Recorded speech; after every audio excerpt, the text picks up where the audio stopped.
press the button. So, but it probably would be like, I feel like for you guys, we'll all have the presentations done by about April 15th, and then the final one would be, I always do like a self-reflection on policy and stuff that would be related more to your major too, because I always like to like bring it on home and make it real. So for the next paper, we have to do a presentation? You can choose to do the presentation from either your first paper or your second paper. And then, yes, there used to be 2 presentations and 2 papers in this class. I made it so you just have to give one of the presentations. And there's 2 papers? Right. Yep. And it should be, I'm pretty sure it's the first day of next month, but I can't. It is. Okay. So maybe I should look at that too. I was just getting all excited about teaching about the underclass of poverty because they passed the coronavirus relief bill. Oh, yes. It's weird news because, yes, it's exciting. You're getting a bunch of money. And at the same time, it's frightening to know that that money you're getting is now worth less. Does that make sense? Because they like printed out so much more. It's like saying you have the Mona Lisa, which is a like one-of-a-kind painting, and then somebody made like 1,000 copies of it, and then they try to sell it, and it's going to be worth less than the original Mona Lisa. Or, you know, and stuff that we can't duplicate is like food. You can't print off food. You can't print off like gold and silver and housing. And hello. Who's that? But we were getting into like housing wealth last class, and that's something that's kind of like intrigued me. And what do you guys know about housing, and where do you think you'll go with housing when you finish with college? Like, will you buy your own house? Will you rent an apartment, or will you live out of your car? That is an option. Okay. I'm gonna stay with my mom until I can like buy a house. As long, okay. So you want to save up for a house. Have you had other family members do that too? Yeah. And how well did they do? Was it like? Well, okay, I guess. Because it's hard nowadays. That's the only reason I say. Like, did they run into? The hard part is, say you have a layoff and you don't have that money coming in every single month. She moved in with her boyfriend. They both bought a house. Okay. And then she moved back in because like it didn't work out. Okay, right. Okay, well, at least she didn't have to like pay a bunch of money or put her name on his house, right? Yeah. Or did she make him pay half and then he kept all that half and they broke up? Yeah, it was like they split it in half. So. Okay. So that's tricky about property, and that's kind of one of the things they're talking about here, like home equity. I also got married young, and we both decided we wanted to go different directions. And we had, like dividing up that wealth is difficult. And you see it with like families whenever there's a divorce or whatever, because they take some of these cases to law as sometimes the mom or dad, so one of the partners say, I'll stay home and take care of the kids while you go to graduate school or to law school. And now the courts have found that that's a viable job, even though you didn't make money, but you were at home taking care of kids, which is a really hard job to do, like no matter what. They divide the houses equally because they're not just going to put someone out on the street, if that makes sense. So what do you think you'll do? House, apartment, or Airbnb it? I don't know. Okay. It's a weird thought because I don't even know if I thought too much about it until one of the stories was my brother, who was younger than me, got his, had a major accident. Actually, when he was 6 years old, he had his toe cut by a lawnmower. So he got a large sum of money to like settle it. And his toe's fine. Like all it did was cut off his toenail. They put that stock money in the stock market. It was $40,000 from 1989 until 1999. In 1999, it had doubled. It was like 2.5. It was like 100,000. So he bought a house at the age of 18. And I lived in his house actually, and then rented the rooms. It was a 3-bedroom, and then like he let me stay there free, but I had to make sure I kept 2 roommates in for like $350 a month. And long story short, that was right before the United States housing bubble started. I don't know if you guys have ever heard of anything about the U.S. housing bubble before. Or when you hear the word housing bubble, what do you guys think?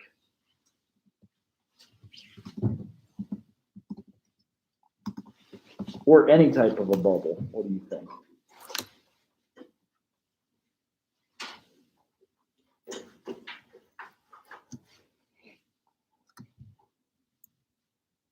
Now here you go. When did it start? So the U.S. housing bubble started in about 97, and that's when he bought his first house. So prior to the real estate market correction of 06 and 07, that's when we had a big crash. Unprecedented increase in housing prices started in 1997.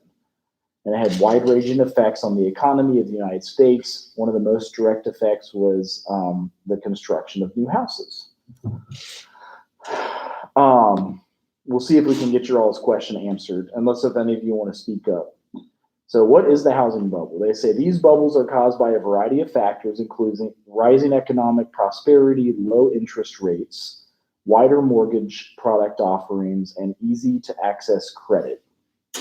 I think I also picked a documentary for one of our online sessions that explains the housing bubble that crashed. Do you guys remember the 2009 crash? I know you would have been young. Do you remember anybody in your family having a layoff or like hard to find a job or any of that stuff?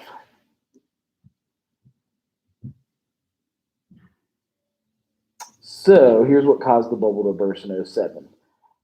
Hedge funds, banks, and insurance companies caused the subprime mortgage crisis. Hedge funds and banks created mortgage-backed securities, and this is all back to U.S. housing policy. The insurance companies covered them with a credit default swap that caused the 07 banking crisis and the 2008 financial crisis, and then the Great Recession, which a lot of you guys got to see from 2010 until about 2017. We were coming out of the Great Recession, like trying to get new jobs. The housing market went like this.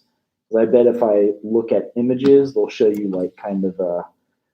So yeah, here's the housing bubble.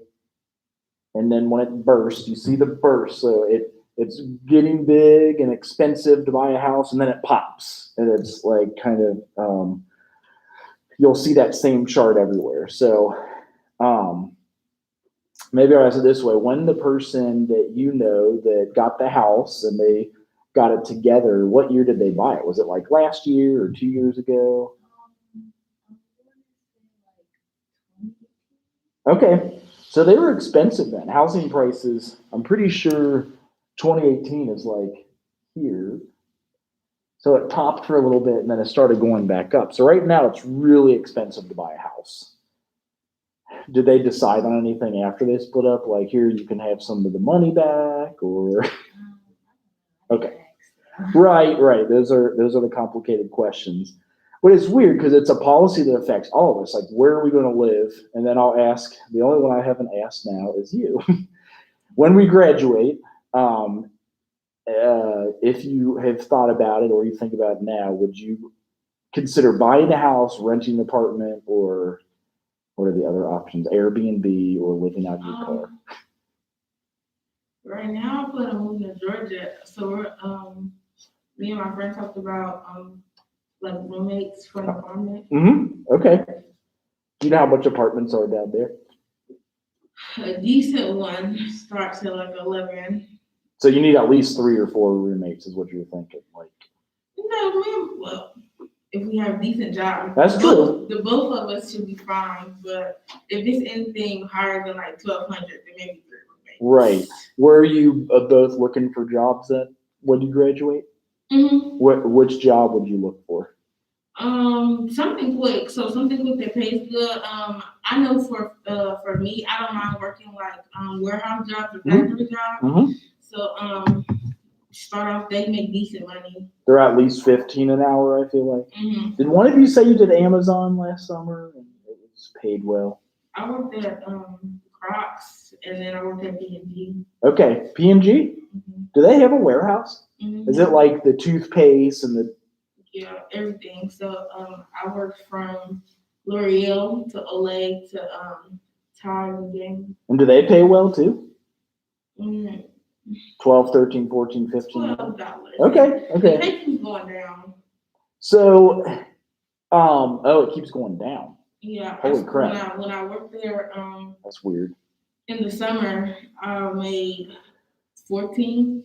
When I went there this Christmas, it was 12. Oh, geez. Okay. All right. I'm going to actually go to here, and I'm going to use myself as the case study. So I went to graduate school in like 2004. And are you guys able to see this map very well? I might have to blow it up. How do you get it?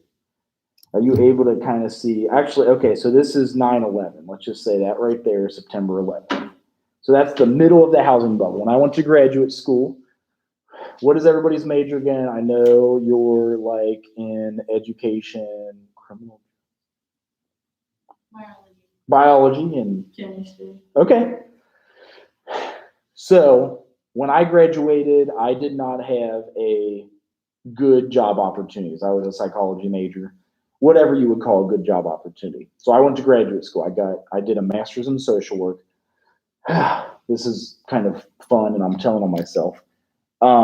You get $21,000 a year in student loans to go to graduate school, which is really weird. I think the tuition was only like $5, and you don't have to take it all out, but I did, and I got a down payment on a house.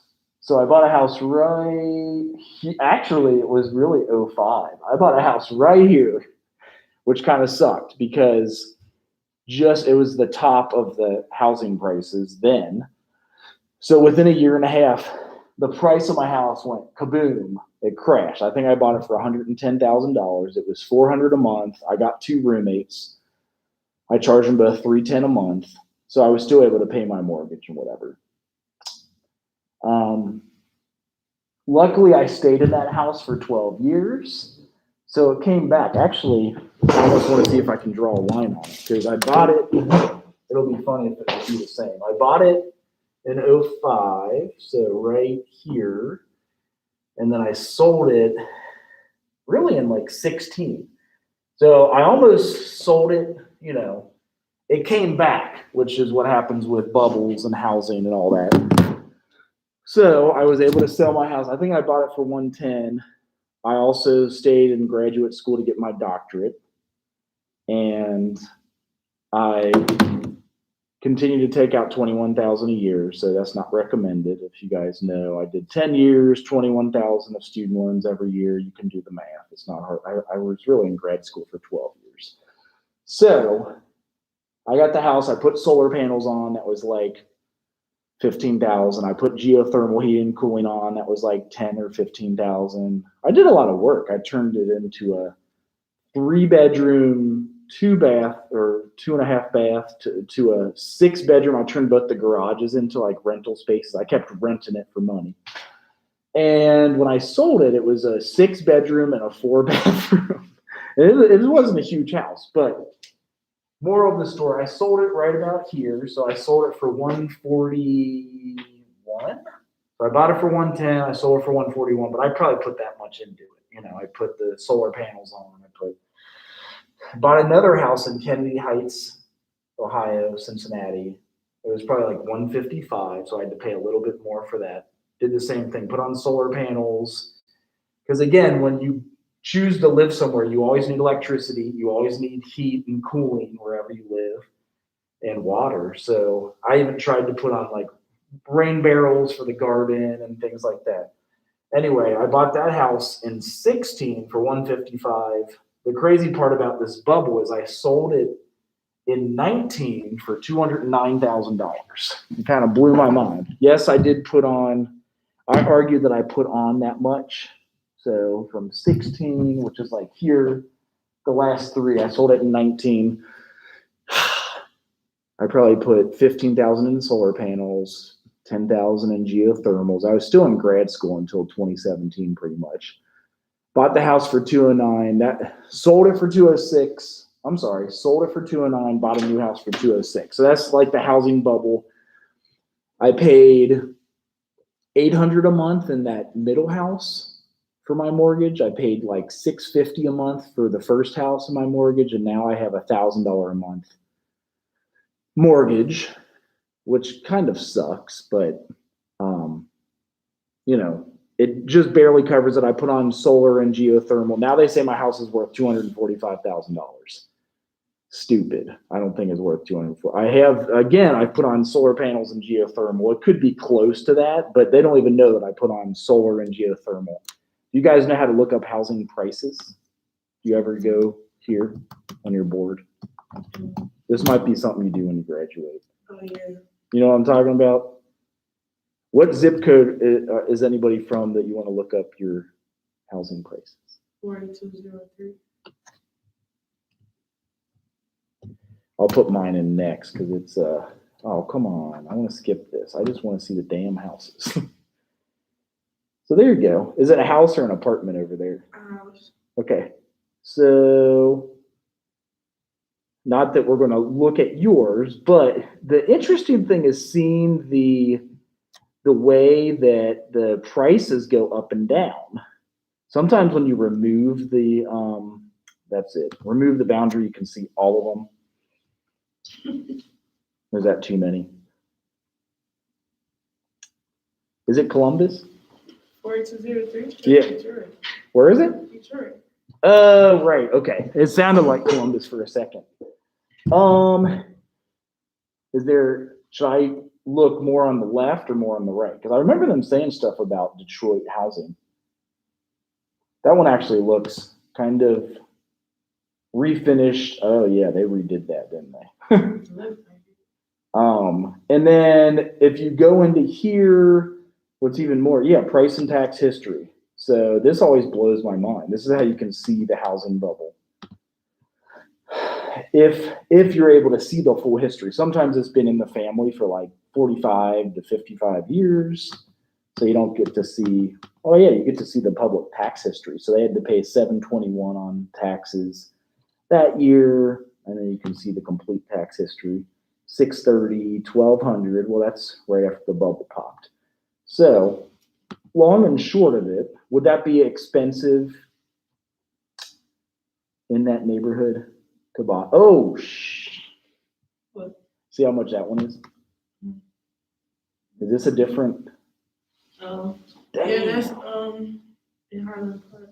Whoa, is that like the? It's a place like where it's a bunch of big houses like on 7 Mile. Jeez, And I Pete's. forgot what it's called. Is it on the lake? On the lake or something? No, they just big. It's called like Sherwood Forge, and it's just a whole bunch of big houses. So you see that bubble right there? See how low it was in 2012? See how cheap they were selling that damn thing? That's only 9 years ago. No reason it should double in value. You know what I mean? It's like our salaries didn't go up that much. I didn't go making 50,000. Now I'm making 100,000. So it's like, it's a bubble. Anyway, somebody bought it for cheap and now they're trying to sell it again. And even 2 years before that, it was only $320,000. So how did it go up $125,000? Woo! Anyway, all right. So Cincinnati is similar to this. So we have pockets. My brother always does this. He'll like scan through. The last house he bought was $30,000. And he actually listed it for sale for $201 recently. I'm like, you're nuts. He bought 2 or 3 like $40,000 homes and he sold them both for like $120,000. That same dude that got his toe cut off. So he's been flipping that money, 1999, he kind of plays the bubble, but it's dangerous too, as it can crash on you. You know what I mean? Like if you don't know what you're doing. Like he would go in and buy something like that, but this might be a little bit, Imagine if you did a 30-year mortgage. Well, it's got a board on the door. But You can fix those houses. so that's what he does. Yeah, he would go in and buy like an old. Even this one looks okay. These show the ones on this side. So and I think the average price of housing they told me on the news yesterday is in the United States of America is like $300,000. So in Ohio, if any of you are from Ohio or Michigan, we're used to like 100 to 200. I think right now our average is like 150. That looks pretty damn nice for 150. I'm not going to lie. And then they tell you what your mortgage could be. So estimated payment if you bought that is $919 a month. Right here. Anybody have realtors in your family or like bankers? You said your mom's a banker. Fifth Third? No, she's the $100 in family services. That's right. Union branch.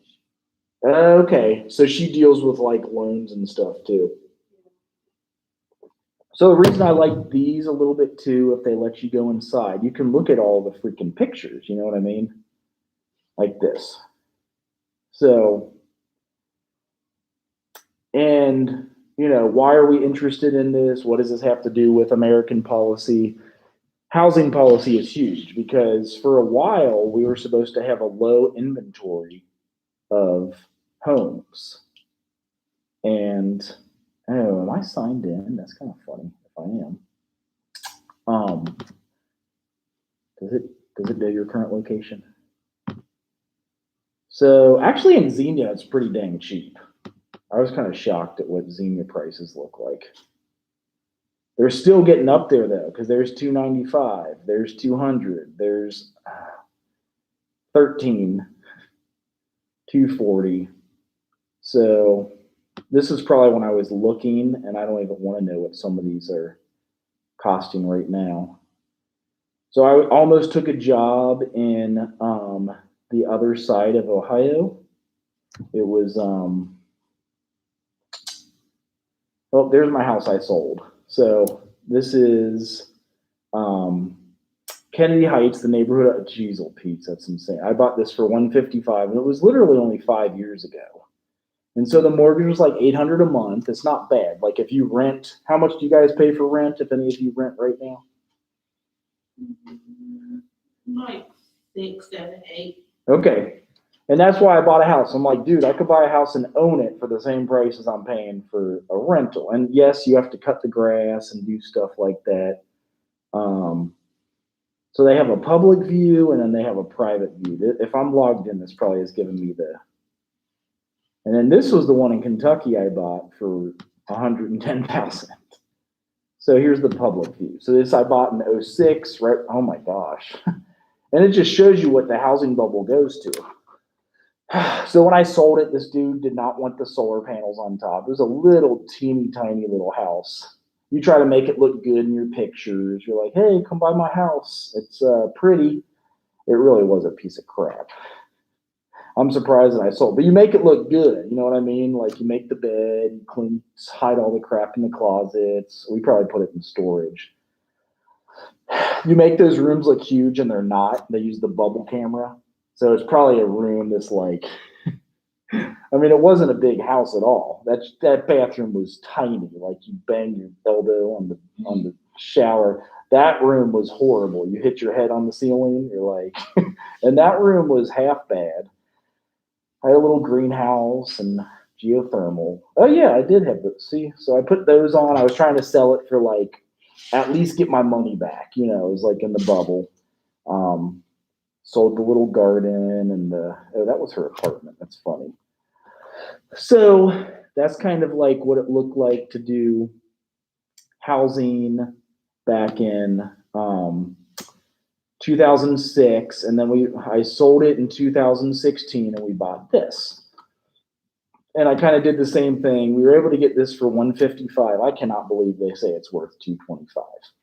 I bought it for $155. My payments were $800 a month. It was very affordable, and it's kind of like a quaint little, you know, neighborhood. And again, they're using a huge bubble camera.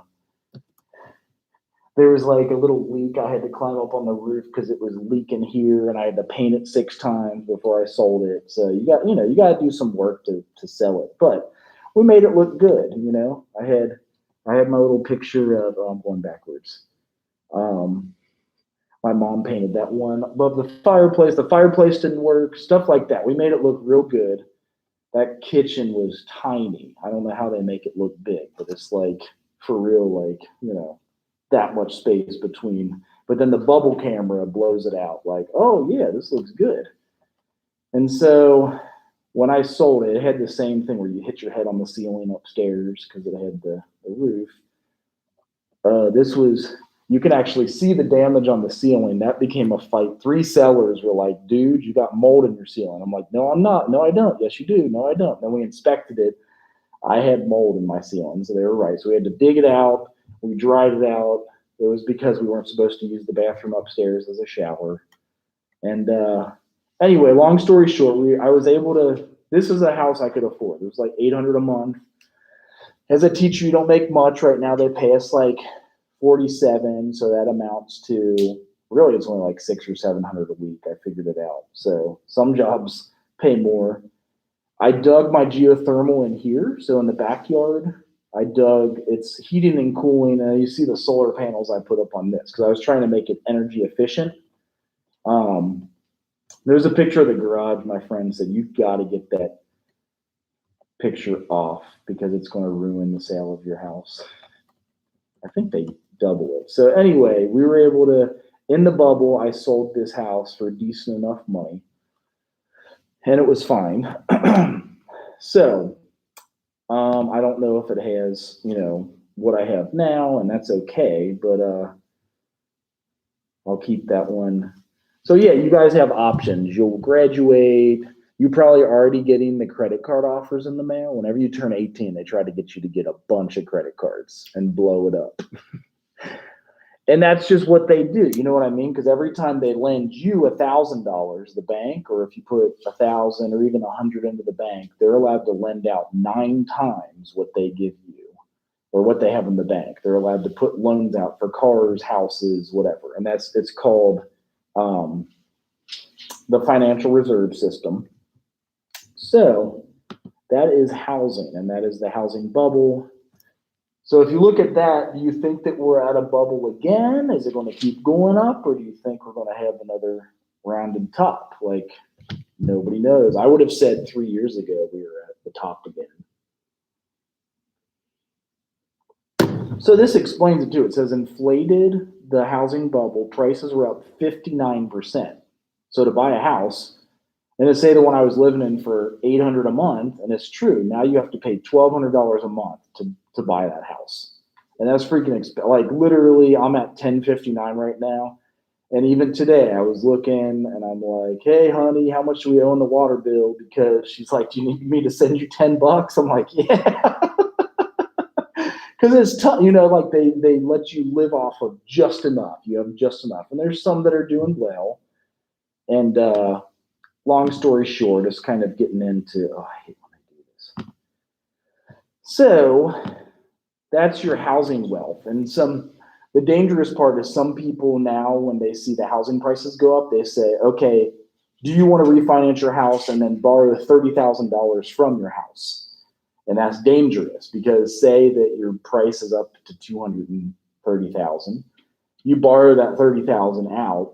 And if it's a bubble, if it crashes 30,000, now you owe more on your house than what it's worth because the bubble happened. You know what I mean? So those are things to like think about. I know it's hard to put into like visualize for you guys, but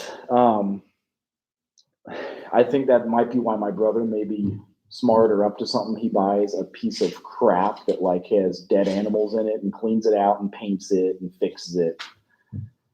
And he knows at least he's going to get his money back. You might not get that sweat equity back, but you'll have a job, and that's kind of housing wealth. The problem also is, what do you think the home ownership rate is in America, or even your neighborhood? How many people own and how many people rent? If you were to think. Just a random question.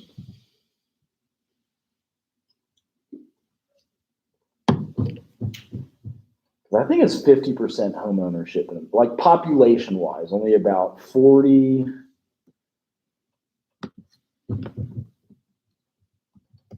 It crashed in 2009.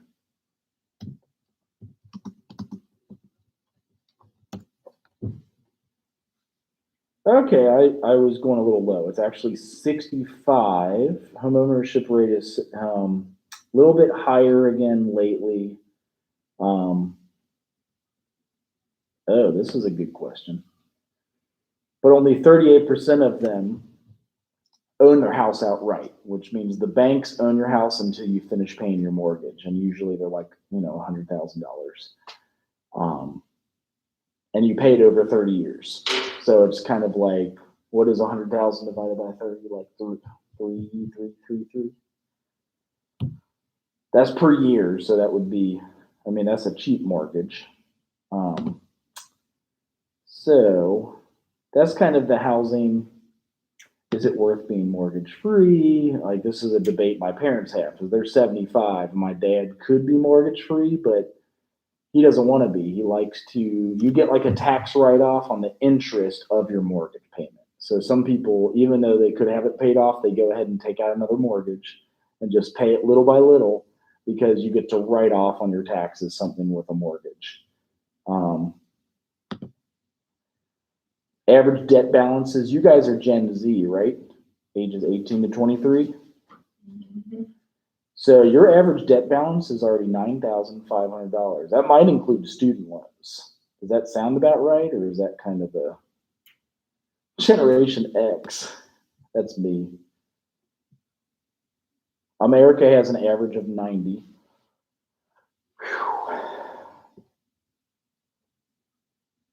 Because I guess with student loans, this is what's causing that problem now. So millennials are like my brother and little sister. They have an average of 78. I'm Generation X. Our average is 135,000. My parents are actually, my mom's a baby boomer. They have less. And my dad is the silent generation because he is 76.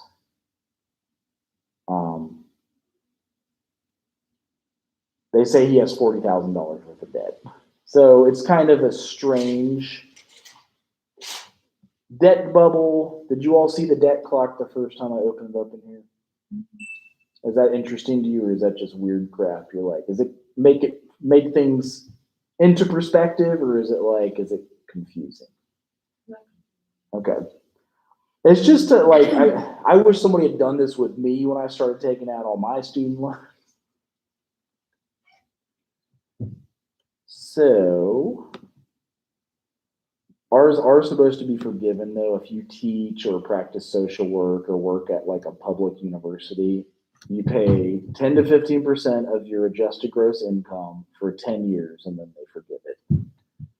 So we were getting into like strategies for fighting poverty and things that we do. The coronavirus relief bill was one of them. Did any of you write your paper on the COVID relief bill? What do you think after what you all read about it and heard? And I think like the bill helped, but I just feel like all the money they taking out for everybody just gonna have to pay it back someday. And some of it even went like overseas, or like only 20% of it is going to us in direct payments. So 1.9 trillion this time. 300 million Americans, 1/5 of it is going out to pay us. Just going to have that little, this thing again. All right, so this is about the economic inequality gap. And you can see that piece of paper is a $5 bill. You just rip it in half or light it on fire. So that's why they didn't always have that as money, but now we do. I guess they're trying to teach you how to breastfeed nowadays.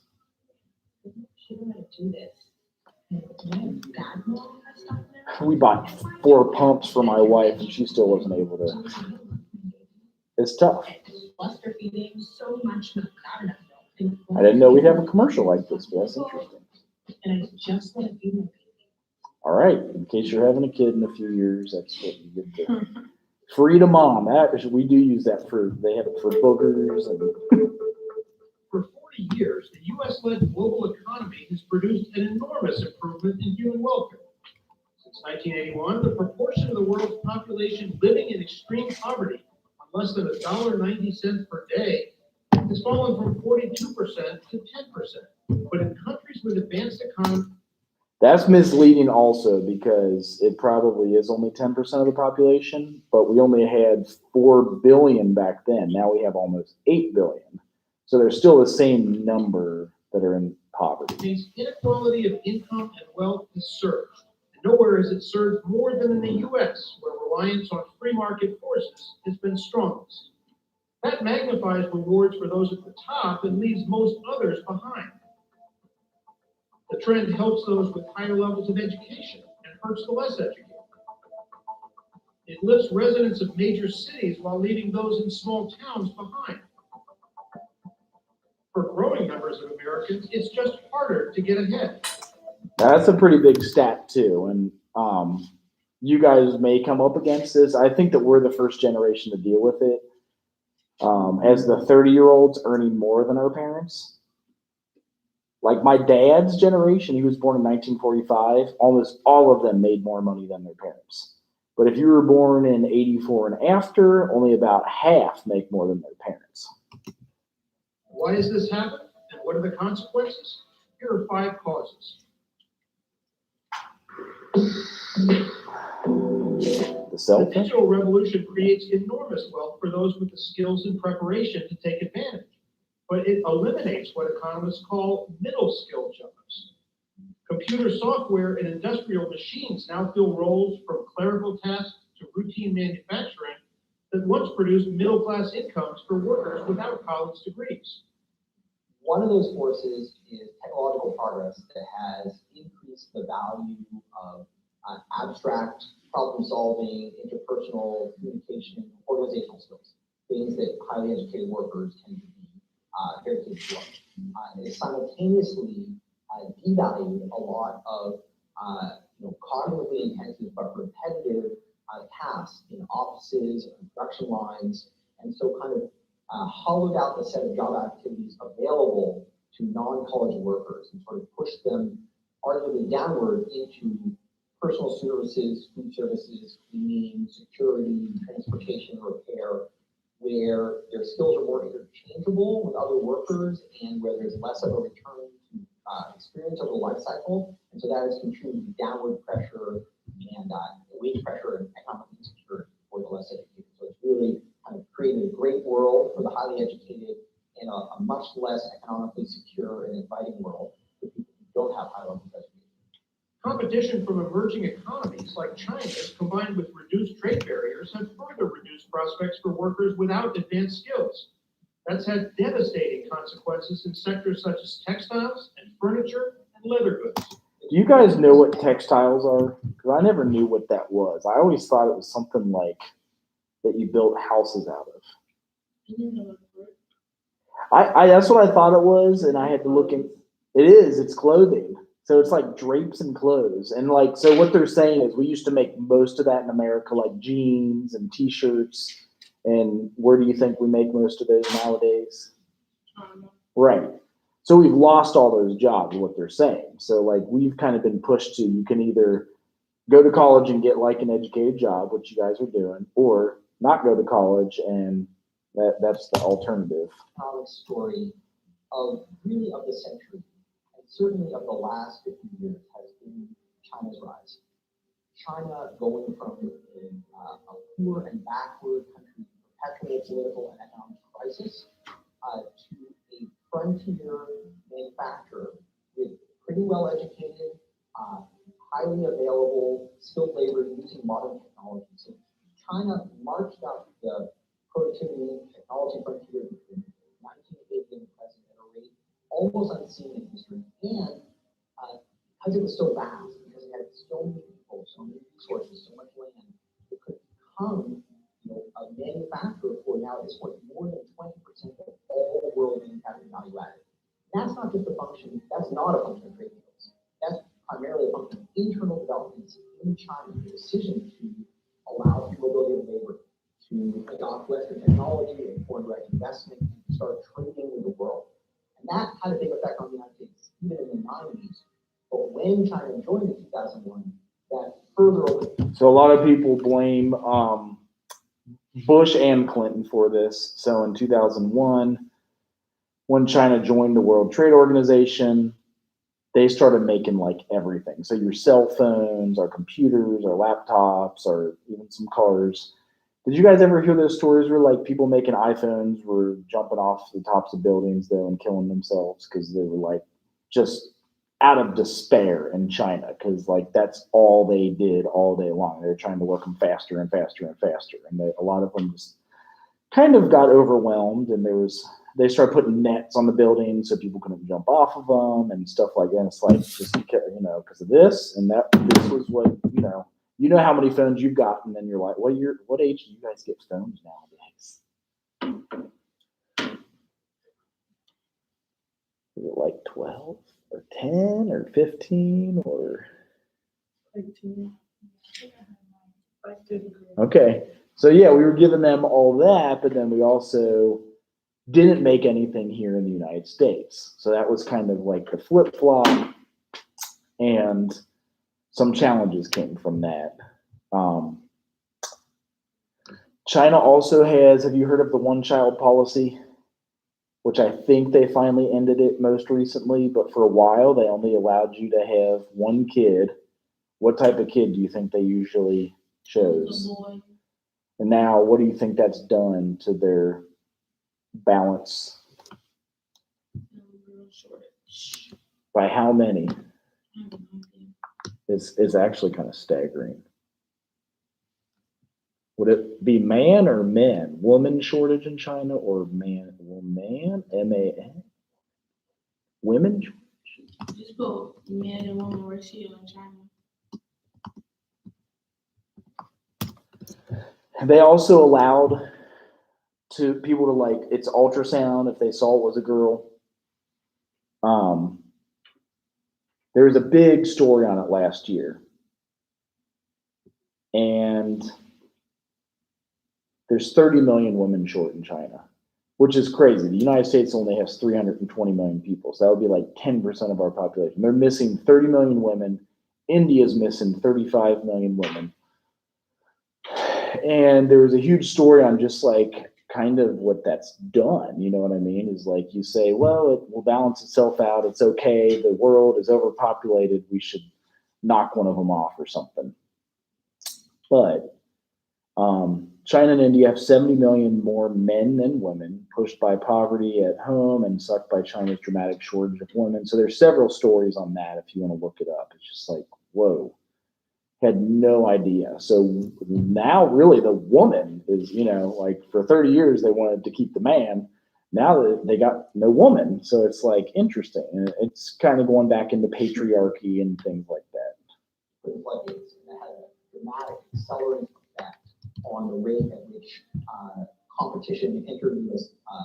Market for manufactured goods and the rate of decline of U.S. manufacturing employment as a result of that.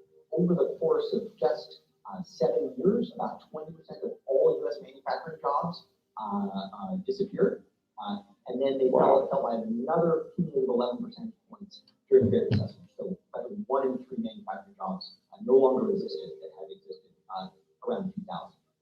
So when we lost those jobs that went over, it's even as detailed as we ship our pigs over there. They process, cut up the pigs, put them in packages, and then ship them back to the U.S. to sell bacon.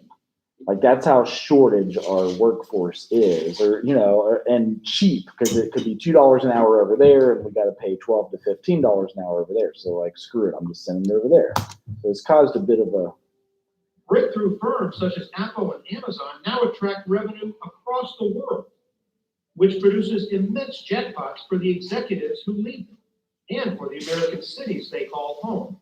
You create the innovation and you have a global product market, you're going to have much larger earnings than in a previous generation. There is increasingly divergence in economic growth and economic outcomes across places in the U.S. And so there are just, along with these superstar workers, these superstar firms, and have superstar cities, in our increasingly winner take all economy.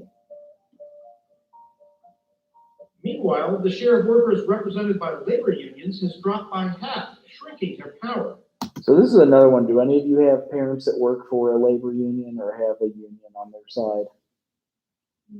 It usually is like there's only a few left, like the United Auto Workers Union, there's Hospitality Workers Union, there's a Teachers Union. We have one here. So the ACLU, and that's disappeared. So that's something that's kind of thrown a gap in 35 years. The lowest paid workers have seen the buying power of the minimum wage drop as the government has not increased it to keep pace with inflation. Fewer than 70% of net That was a lot of inflation. I wanted to stop it there, but the high school career last working, denoted value minimum wage in many cases, the decline in unionization, things that have otherwise sort of hurt workers' bargaining power in ways that amplified their weakened bargaining power just coming from these external forces where they were already, competing with technology or workers from lower wage countries. The shifting power balance has rewarded the wealthiest even more through policies in government and private institutions, from tax changes that increase their income to college admissions procedures that open doors for their children above others. Actresses Felicity Huffman and Lori Loughlin are headed from the red carpet to federal court. The 13 parents and one coach who have pleaded guilty. The market incentives inequality creates for hard work and risk-taking helps make America's economy dynamic, but it also imposes costs. Needs of inequality. The problem is when that dynamism at a point in time gives rise to dynasticism, such that the next generation doesn't get an equal footing, such that kids of affluent parents, even if they're are mediocre talent, get to go to the best schools and get access to the most after-school investment, the most training, and so on. And talented kids from less affluent families don't get to go to these schools. They don't get invested in the same way. And that's a loss for all of us. That's not just a loss for them. That means our society will be less productive. And it fuels the nonstop turmoil in American politics. Voters have thrown out the party in control of the White House or one chamber of Congress in 6 of the past 7 national elections. 2020 promises to be just as contentious. So does that statement make sense too? Like what's happened literally ever since even I was born, we had Jimmy Carter in office. So it's gone Democrat, Republican, Democrat, Republican, Democrat, Republican. Like nobody's held 3 terms in a row except for, I guess Reagan did once, Reagan and then Bush. So we're kind of getting back to that balance of powers. They're like, no, this way will be better. And like, no, capitalism is better. No, communism is better. So we're kind of going back and forth. The pendulum always comes back to center, but it swings a lot. So in the middle, we've got that swinging going on. Start saying that loud, clearly, that these are politics in the past few years. We aren't speaking likely to support the believe the system is rigged against them. This is damaging both for the functioning of our democracy, but I actually think also for the functioning of our economy. So we're going to see people in increasing numbers sort of dropping out of our mainstream time to economic success. And so we've got this economic malaise, and now we have this social malaise going along with it, and it's leading a political, large, loud political cries for completely, I think, upending our capitalist system. So knowing that and getting an understanding of the COVID, well, here it is right here. They might send the checks out this week. We'll have 1,400. Hey, So if your mom claimed you on her taxes, will she get the money for it? she'll Not probably tell you that 18. she'll probably tell you that she didn't, but you probably will get it. No. You know what I mean? Like, It depends because this check is different than the normal check. There's different requirements, and now college students qualify for it. So I think, if you're a college student, I'm sorry, be nice. But if you're a college student, I think there's an application to do. So I'm excited about the money too. And at the same time, knowing all of that, do you think that's a permanent solution to what we're seeing? Like, okay, here, we're just going to do universal basic income. We're going to give everybody $1,000 every 3 months now because there's no. Go ahead. Well, no, go ahead. Go ahead. I don't think that's enough, but I don't know. I I know. don't think it is, because that's sometimes just somebody's rent. Somebody, Right. And then food. And what we really need is jobs. You know what I mean? instead of And just like, passing out money. I didn't even know that they were basically giving jobs away like that. Like, Yes. why would you? yep. And then they complain that if you have immigrants coming in, they're taking jobs, but you're giving jobs away. Because the richest, those who run it, and this has no political party attached. The richest people are those who want to find ways to cut costs and raise their bottom line. You know what I mean? Like the dude, I guess even Amazon and like Microsoft, he's making all his chips over in China. He just bought all the farmland. Is that guy named Bill Gates? He bought all the farmland he could purchase in the United States in the past 12 months. Because he's trying to get everyone to eat a vegetarian diet next. That's like the next thing coming down. Like meat's going to be so expensive, you're going to eat the Impossible Burger and crap like that. So it's like, anyway, it's the richest that are like, okay, if I go to China, it's $2 an hour. These cars being made in Detroit, the workers' unions suck. We pay these guys $60,000 a year. That's too much. Send them to China, $2 an hour. That's $5,000 a year per worker. And my bottom line, you know, like, so the rich get richer, and, you know, that divide is kind of what they're talking about. So we did lose a lot of jobs for real.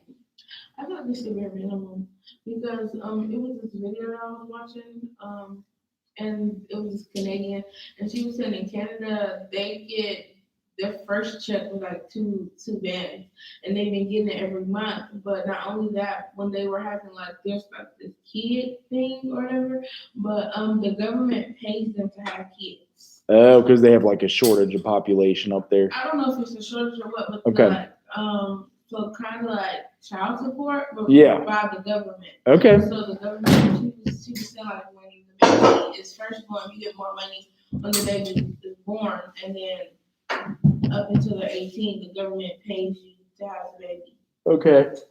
Which we do it with a tax credit here. You don't see the cash, but like the money you make, you'll pay less taxes on. So it sounds like it's almost the reverse in Canada, whereas like they give you the money and you're not so much working. They're more socialism in Canada than we are, but we're getting close. And then here, I think I'm having my second kid in 2 months, and now we'll have our tax liability drop by like $5,000.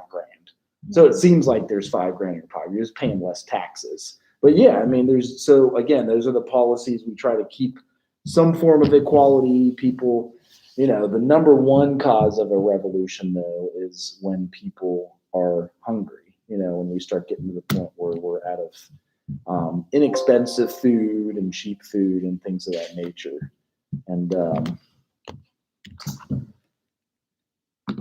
so, yeah, hopefully this policy is going to help with the COVID bill. I guess I just opened that up. And one of the articles actually had the breakdown.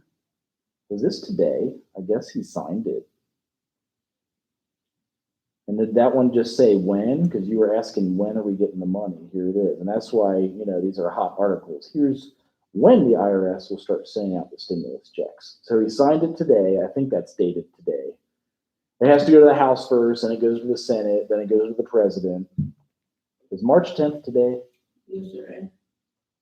Okay. So maybe that's why they had when. People in like LA and New York are screwed those. You have to make that much to live in LA and New York, and they make too much to get a check. Maybe this one was today. March 11th at 12:30. Joe Biden signed the plan. It will be $1,400, extends $300 per week unemployment insurance, as we had 40 million layoffs last year. Democrats passed the legislation on their own in Congress. Oh, okay, because it was along party lines, probably. Joe Biden signed the relief package. He's going to give a primetime address. Have you guys seen him speak yet? Because he hasn't done a lot of speaking. So some people think that maybe actually Kamala is running everything because he might have a bit of dementia. That's not funny. Have you heard that? I'm for real. I mean, I'm just like, it's not funny. It's kind of scary because if like he goes and talks to like other government leaders and like they're negotiating with him. They say he has dementia, but he doesn't have dementia. He has a speech impediment. I hope that's it. Because if he does, let Kamala run it, please. Don't have old Joe up there I just like. thought it was funny because I'd rather still have him than Trump in there. Right, yeah. Absolutely. And that's and I know I'm a third party voter, so I piss everybody off. I usually am somewhere in the middle, but they often don't get anywhere. But it's you're saying even with dementia, you'd rather have him in charge and not even Kamala. So right, hopefully, well, he'll give a primetime address. We'll see if the speech impediment. He has said some funny things though. Yeah, he got the speech impediment. They said whenever he stuttered, and then Oh, okay. and then as he got older, he started to have speech delay. So Okay. he has to think before he speaks a lot of time, and then sometimes he can only think of certain words. Right. So he has to format Okay. what he says differently than what he said before. Speech impediment. Because he was talking once about being a lifeguard and the kid's like playing with the blonde hair on his legs and some weird crap over there. And He everybody's said like, a lot of words. yeah, that's what I'm like, what the? Okay, so yeah, on health.com and The Hill was a stutter. All And right. he was saying like he was saying stuff like, I don't know. Saying stuff he was like thinking, like he can't do this, something like that. Right. How do you spell gaffes? Have you seen some of them though? I just have to, and hopefully, like you said, some we'd rather have.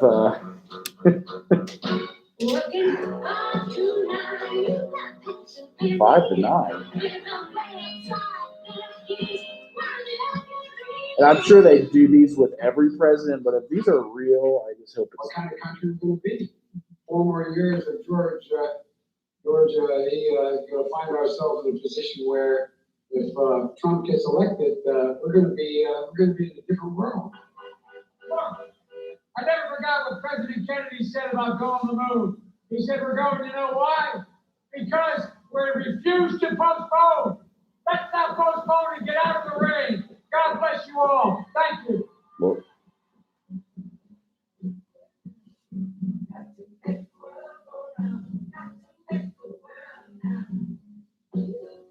I'll lead an effective strategy to mobilize true international effort to pressure. Mobilize true international effort to pressure. maybe it is just a speech impediment. I don't know. Sometimes. I've never found anything wrong, well, other than the weird stuff, but like him speaking, I've never had an issue with him speaking. Right. I feel like, well, I wasn't born, but my first president was Barack Obama, and he spoke slow. Yeah. He was legit though. He could give a speech. You know what I mean? Yeah, Like, but it was very, very, very slow, so. which might have helped him out. Like maybe, like if you think faster than you speak, that helps you out. But if you're thinking, slower than you speak, that's where you could kind of get messed up. But yeah, Obama could give a speech. He more than anybody could nail it. You know what I mean? He'd get up there and like get things going. And I had Kennedy. I first voted in 1996, so I've kind of seen the full spectrum of all of them going back and forth. And hopefully this passage of that bill is going to be helpful. This is the 1-year anniversary of the COVID shutdowns? Yeah. Holy crap. Well, there's the money they're printing. Here it is. They already showed the reel. They're already printing it off. They're printing the checks. That's even more than money. So if you get a hard physical check, this is what it looks like. If you file your taxes, you can put your bank account information So on. when would the application be? On the IRS website. But we're not supposed to be getting the checks until April. Really? What if you have direct deposit though? Like your account's already in with the IRS, like on. If you already got direct deposit, then that's how you get it. But like the very first thing was checked, everybody got checks. But the second time, everybody got if you got a check for the last tax or stimulus check, you got a debit card. Did you do your own taxes on this TurboTax?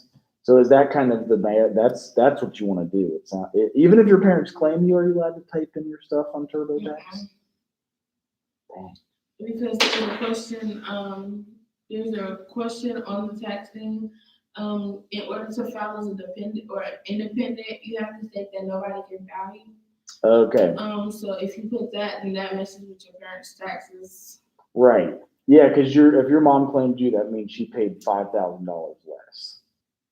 Like each kid like drops your tax liability by like 5. So it's going to be interesting. I'm hoping. So there was one last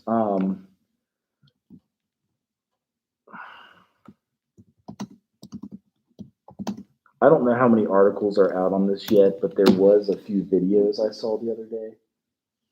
So they think it's only going to be 2% inflation. You guys might see it at fast food restaurants. You might see it in the grocery store.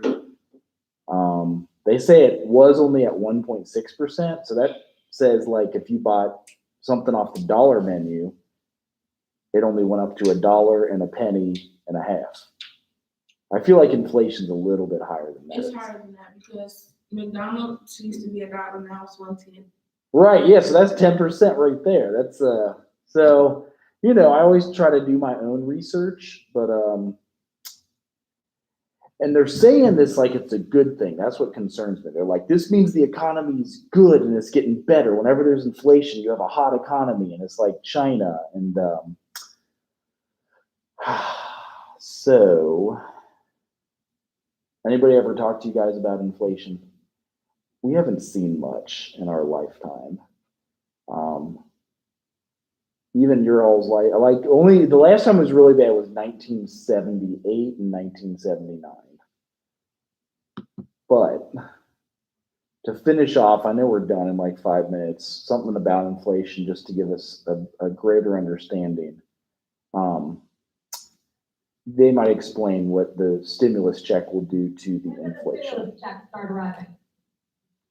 A great important question, and if this bill stays on track as we expect it to, it is advancing through the Congress. The president is on track to sign this law very shortly once that process is completed, and we will then have what, in my view, and you know, I've been around for a while tracking this sort of thing, one of the most consequential and one of the most progressive pieces of legislation in our history.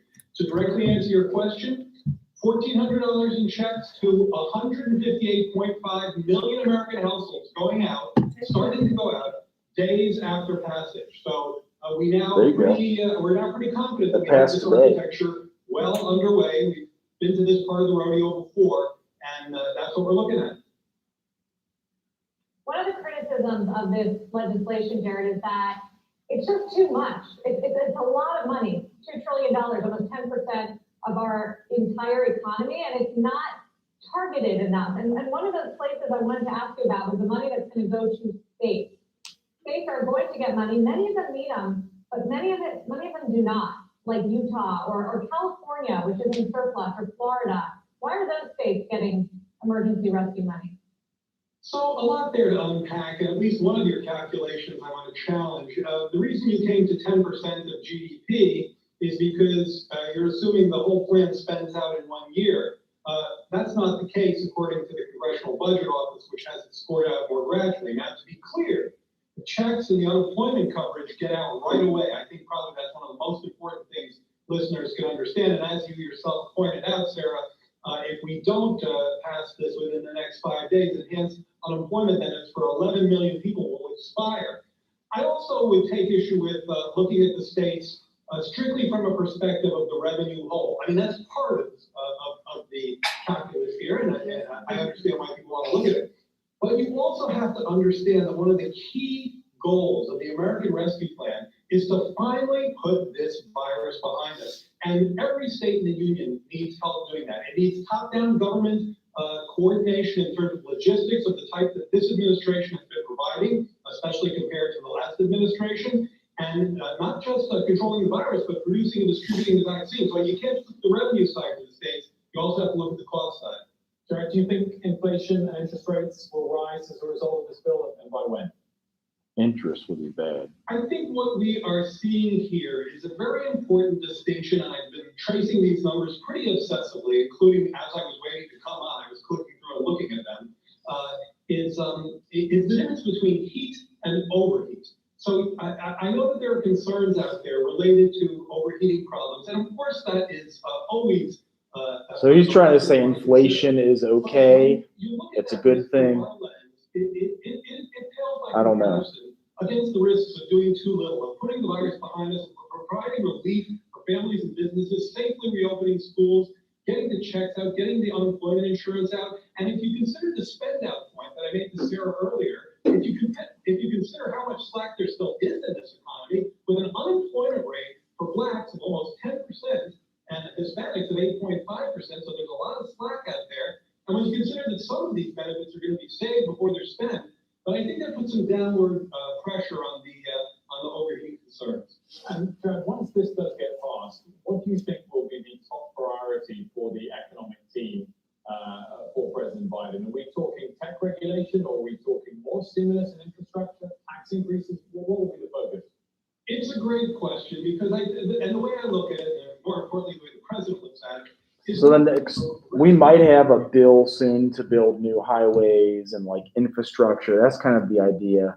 You guys are reminding me one last place you can get free money. I've not seen this in a long time, and this was legit because I went to it. So I can share it if you want me to. I went ahead. I forgot I had one of these accounts way back, and I remembered. And apparently this went way up in price. And I made one for my wife. And so you go to Coinbase.com. You get $35. It took me like a half an hour. I think I logged in. Oh, it's probably going to. I don't know if I've signed in on this computer yet, but if you log in here, my wife is probably going to say, "Hey, did you try to log into there?" And then when you go into it, there are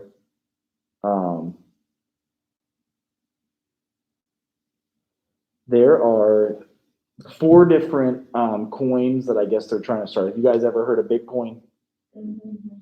So, and you can get the app too. So you go in, it is a bit of a process. You go into the Coinbase app is on your phone.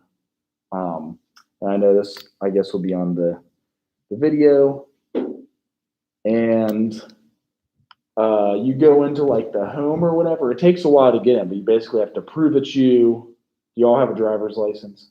Mm-hmm. I think you need to you take a picture of you take a picture of your license, whatever, which I know makes some people nervous, but they did give me the free stuff. And it says rewards. You go into the rewards, start earning, and there are 4 different coins. You don't have to put cash into it, but you go to the Graph, New Cipher, Numerar, and Stellar. It's really easier than it sounds. Like I'm just naming the coins off. You go into Coinbase, you log in, you get an account. I did hook my bank account to it, but I have another one that has like very little money into it. So whenever I hook my bank account to something, you do like a crappy bank account. And you do a video, and it shows you what the coins do. And they give you the coin, so you get $35. I was like, get free crypto. And I was always like, you never get free anything in the world, so I'm like, whatever, this is a scam, but it just shows. So yeah, earn the crypto on Coinbase. So,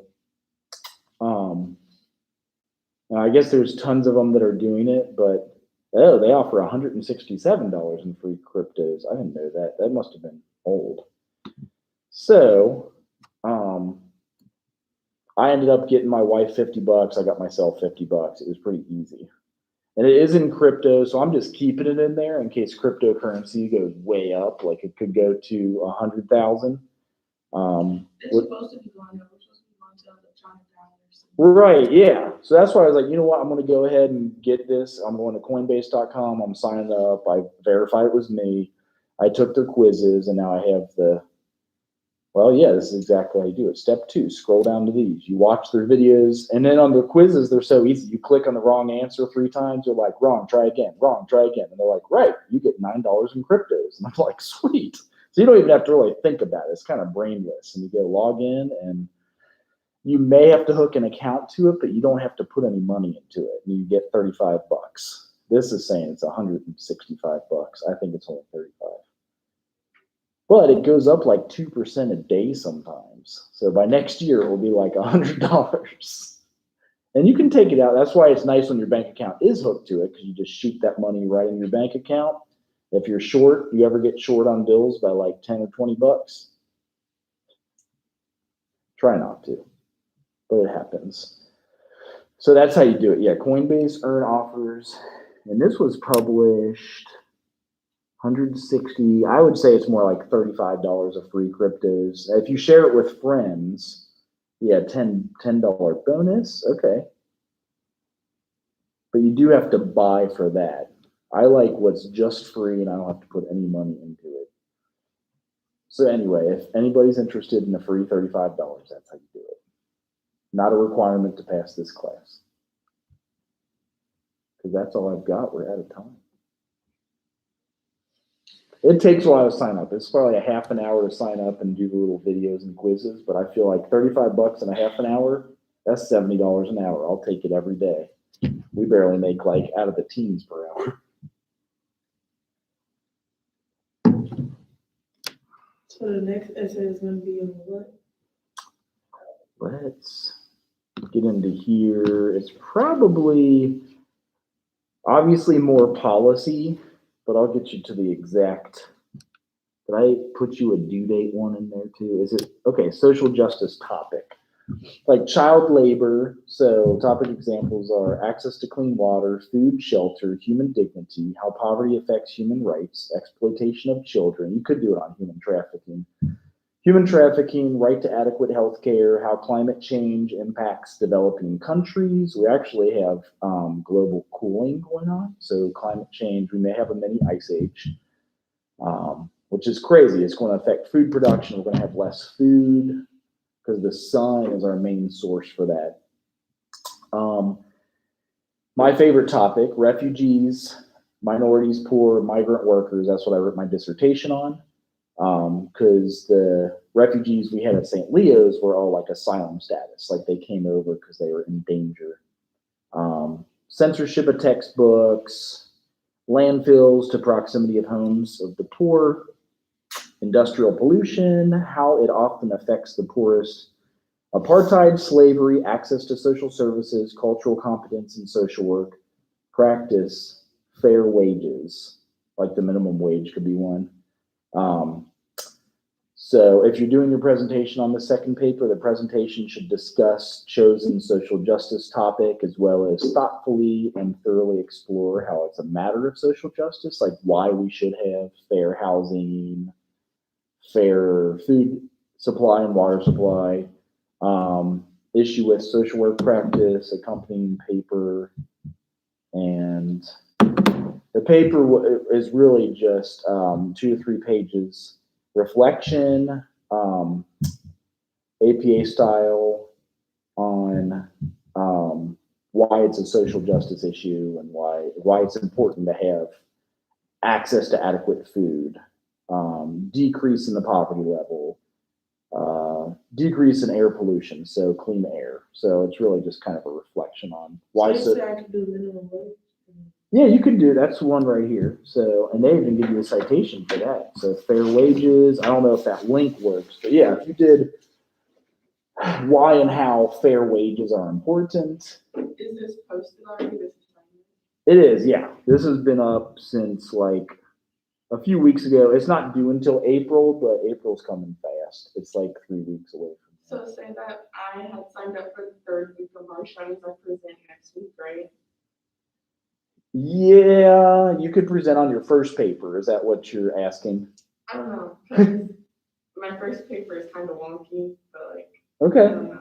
So if I came up with the presentation for it first and then wrote the essay. you can do that. If Yeah, I wanted to do it on the second one. people do that all the time. Yeah, but some people work better that way. They're like, I want to present on this, and then as you teach, you like learn more and better about what you're teaching about. Like, the more years that I teach, the more I learn about this stuff. When you first are learning about it, it kind of makes sense, but you're like, damn, what am I even talking about? So are we having a presentation like in here presenting? That's the idea. Or you can film yourself from home. Some people are doing the, So right. It's easier to present it here with a PowerPoint and talk, like have the PowerPoint is like your note cards nowadays. You just click aside, it helps you remember, boom, boom, boom. Yeah. So if I pick human trafficking, I just basically explain like why it's the issue and then like what to do to fix it. Yeah, how social workers help with trauma groups, why it's such a bad issue in the state of Ohio. We're very close to Canada, like 4 hours away. We got I-75 that goes right down to Florida, and we got 74 and 70 goes to California and New York. So lots of drugs and lots of sex trafficking in the state of Ohio. We're like the epicenter. And there's good social work articles on that. We have a lot of groups that help sex trafficking survivors. If you're from Cleveland, they had those houses they bust into and like saved the sex workers, and it's kind of creepy. It's kind of a mess because it's like, So with the presentation, we can do like a PowerPoint instead of a paper, or we gotta do a paper? You can It's- do a paper on the PowerPoint. so it's both. And then it used to be paper, PowerPoint, but what I did was make it so you guys only have one presentation. And you can do it on either paper. Here's something that I'm really looking for access about sex trafficking. I don't know where to find this movie. And it's only 2 minutes, but it's like, it's about sex trafficking. It's a true story too, so it's like,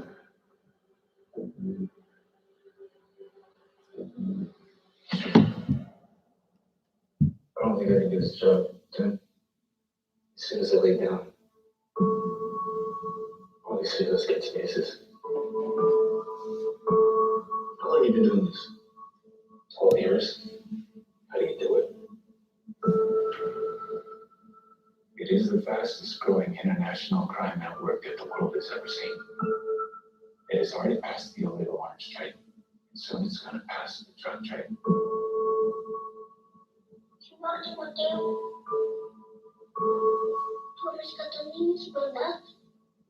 Quizá puedas ayudarme a encontrar a mi hermana.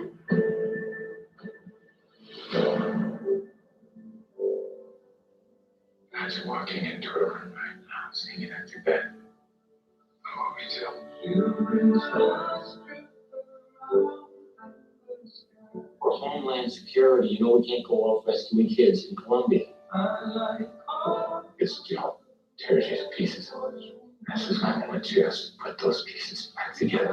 We're talking about extracting an 11-year-old girl from an army of rebels. Not just her. I'm talking about rescuing hundreds of kids.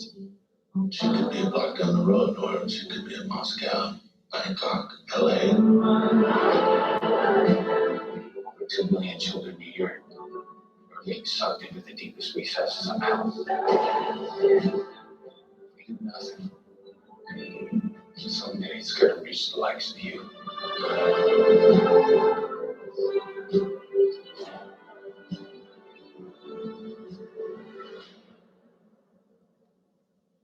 What if this was your daughter?